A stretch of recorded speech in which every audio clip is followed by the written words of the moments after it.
You also offered the use of your website for Assange or your servers or anything else you can do to keep WikiLeaks alive. What's the premise?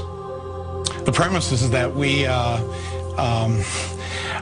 really owe a debt to Mr. Assange and to WikiLeaks for turning on a big spotlight on those people. An instrument like WikiLeaks is vital for a free and open society to exist. And for me, I think anybody who supports WikiLeaks, they're committing an act of patriotism, because it guarantees, I hope, that we have a better shot next time the bad guys try to pull one off on us. And that's why I'm a huge supporter of what WikiLeaks is doing. Think about it. The terrorists of September 11th plotted in Hamburg and trained in Kandahar and Karachi before killing thousands from all over the globe on American soil.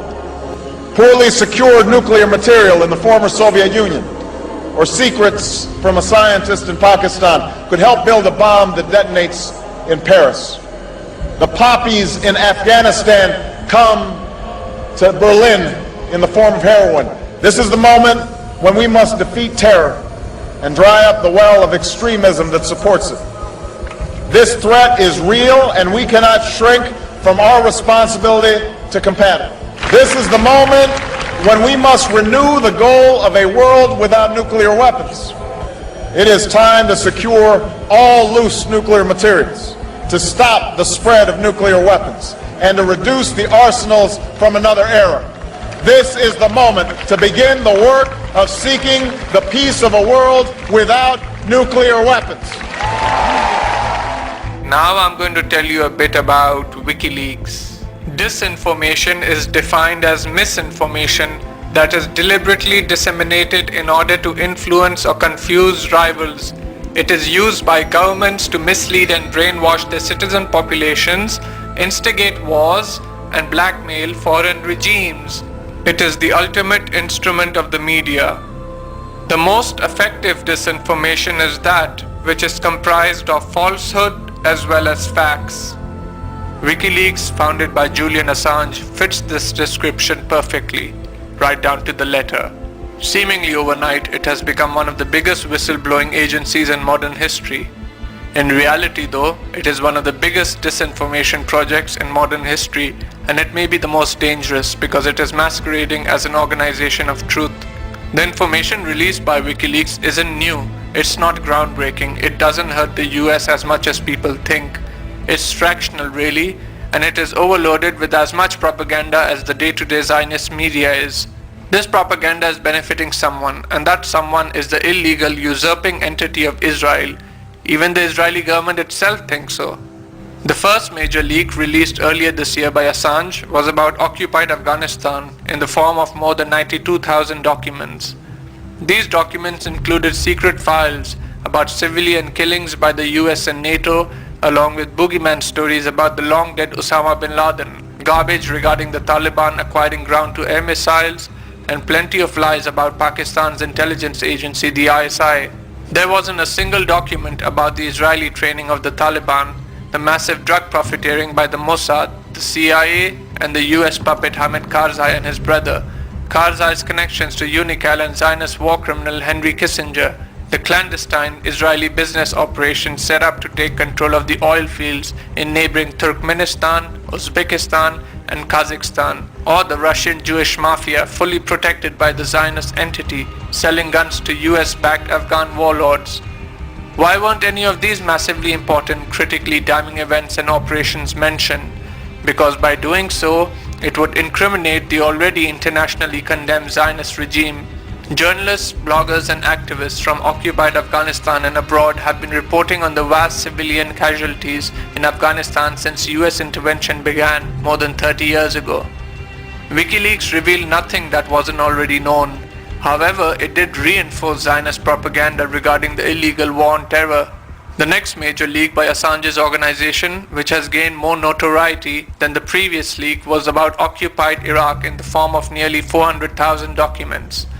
Like the occupied Afghanistan disinformation, It included secret files about mass civilian killings by US forces, torture by war criminal Nouri al-Maliki and his forces, which according to Wikileaks, US military officials attempted to halt, US government failings in reprimanding Blackwater XC for committing murder, and brutal executions by the American and British occupiers, mixed with more tripe about fictitious Al-Qaeda, nonsense about Iran training militant Iraqi militias and Iranian drones flying over Iraq, Iran smuggling guns, munitions and explosives into Iraq, ridiculous accusations of the Lebanese resistance movement Hezbollah training Iraqis in the art of kidnapping, slanderous attacks on Iran's Revolutionary Guard, and other absurd assertions about the Islamic Republic involved in the murder of innocent Iraqis. The WikiLeaks Iraq war logs also revealed civilian casualties numbered at 66,081. The logs also revealed that Iraqi WMDs actually did exist, as US soldiers found chemical weapons labs, terrorist toxin specialists, and chemical weapons caches. There was nothing secret about American and British forces murdering, torturing, and raping innocents in occupied Iraq. Like Afghanistan, Iraqi and international journalists, bloggers, and activists have been reporting the murder of civilians in Iraq since the beginning of the illegal occupation, with much more effectiveness than WikiLeaks. The US military did not attempt to halt the puppet al-Maliki's torture of unlawfully imprisoned Iraqis. They partook in it. They led the way after they signed off on it. They were the primary perpetrators. Secret prisons are still operating at this very moment where US forces barbarously torture innocent Iraqis. The US hired Blackwater's contractors to instill fear and execute terrorism against the people of Iraq. Of course, it didn't reprimand them. Eric Prince's private army of terror was only doing what it was told to by the US government. The concept of Hezbollah training foreign militias to meddle in state affairs is absolute lunacy. Sayyid Hassan Nasrallah himself has stated on numerous occasions that if Hezbollah wanted to overthrow the Lebanese government, they would have done so already. Their objectives, as evidenced by their actions, are to protect the Lebanese people, provide them with security, and uphold their dignity.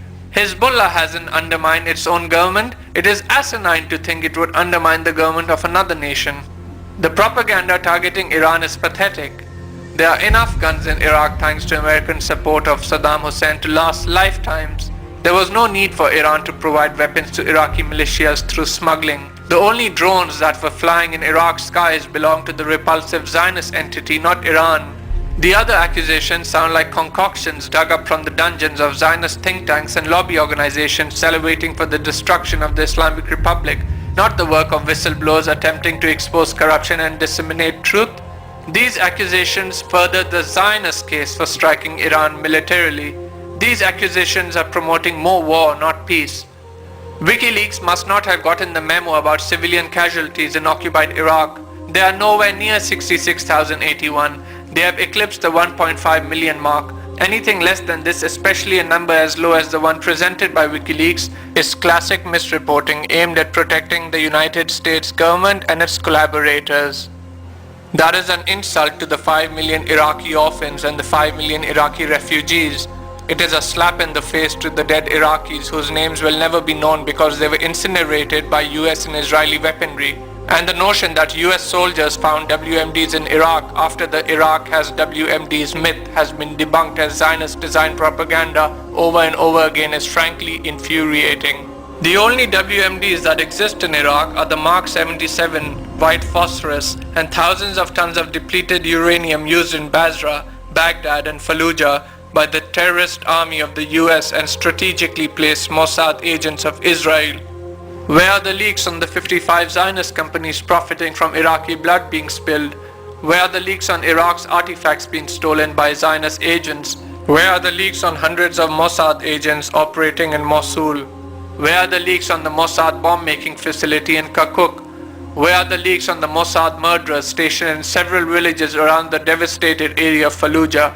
Where are the leaks on the depleted uranium-tipped IEDs of Zionist-owned Zapata engineering that have massacred thousands in Najaf, Karbala and Tarafar, just to name a few? Where are the leaks on the Israeli arms dealers supplying weapons to CIA-trained death squads?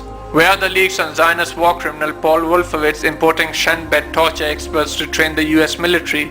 Where are the leaks on Mossad conducting interrogations and torture in Iraqi jails, including Abu Ghraib? Where are the leaks that will actually tie the illegal war, which was exclusively designed by Zionists, to Israel? They don't exist because Wikileaks isn't concerned with uncovering the truth regarding the real criminals. They are concerned with leading the public away from the truth to keep them under control. It's COINTELPRO all over again. The target of Wikileaks' first release was the Islamic Republic of Pakistan. The objectives of the operation were to give credibility to war criminal Obama's illegal drone strikes that have murdered over 1,000 civilians, raise the possibility of a future overt occupation, and cover up the meddling of Israel in occupied Afghanistan. It is vital to note that the destabilization of Pakistan has been a Zionist objective since the declaration of Al-Nakba architect David Ben-Gurion. They want to denuclearize Pakistan. The target of Wikileaks' second release was the Islamic Republic of Iran. The objective of this operation was to slander two of the very few entities on earth resisting Israel, Hezbollah and Iran, as well as cover up the Zionist fingerprints all over the mutilation of Iraq. The IAEA has already inadvertently foiled the Zionist plan to attack Iran based on the nuclear premise, confirming that the Iranian nuclear program is peaceful in nature and has nothing to do with weaponization. The Zionist Hasbara experts needed to try something new. Through Wikileaks, the accusations of the Zionist Bush administration against Iran have resurfaced under the guise of whistleblowing. It's a sham. The Saudis, the Egyptians and the Jordanians are not nearly as confident as the Iranians and Hezbollah are about the future. Listen to how Ahmadinejad speaks. Listen to Nasrallah. This air, this aura of self-assurance. Time is on our side. A final note needs to be made about Julian Assange, the man who has been praised as a freedom fighter, a revolutionary, and a friend of the oppressed people. In a recent interview, he stated, "I'm constantly annoyed that people are distracted by false conspiracies such as 9/11, when all around we provide evidence of real conspiracies for war or mass financial fraud.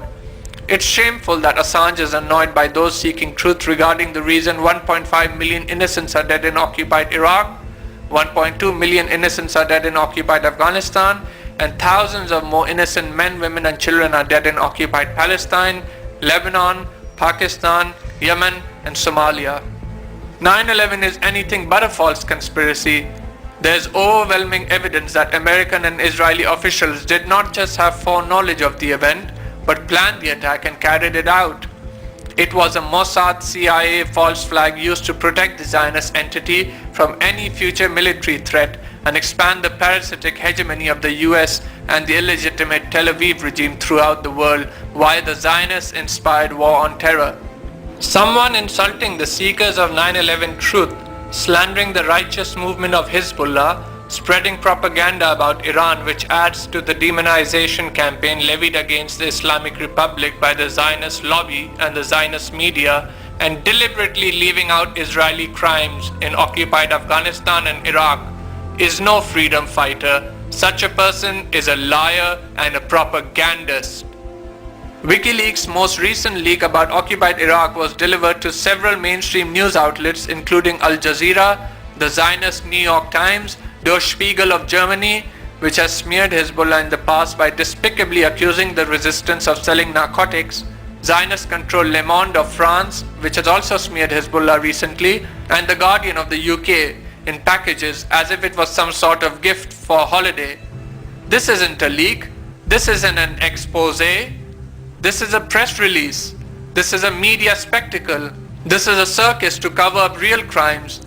Those interested in seeing a real leak, in addition to real courage, should read the story of Mordechai Vanunu, who blew the whistle on Israel's nuclear program and has spent the last 26 years in and out of Israel's inhumane prisons, including 18 years consecutively, with 11 of those years in solitary confinement. Iraq was annihilated for the Zionist regime, as was Afghanistan.